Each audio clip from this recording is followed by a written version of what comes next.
എല്ലാ കാര്യങ്ങളും അല്ലാഹുവിനെ ഏൽപ്പിക്കുകയാണ്. എല്ലാ കാര്യങ്ങളും അല്ലാഹുവിനെ ഏൽപ്പിക്കുകയാണ്.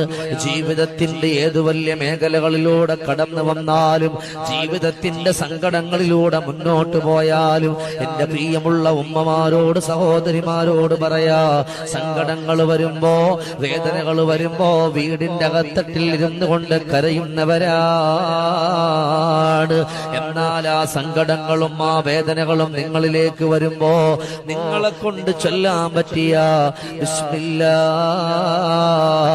അലൈഹി തവക്കൽതു അലല്ലാഹ് വലാ ഹൗല വലാ ഖുവത ഇല്ലാ ബില്ലാഹ്. ഉണ്ടായ സങ്കടങ്ങൾ, ഉണ്ടായ വേദനകൾ, ഉണ്ടായ പ്രയാസങ്ങൾ അതെന്തെന്നാണോ അത് റബ്ബിലേക്ക് അങ്ങ് ഏൽപ്പിക്കുകയാണ്, അല്ലാഹുവിലേക്ക് അങ്ങ് ഏൽപ്പിച്ചു കൊടുക്കുകയാണ്.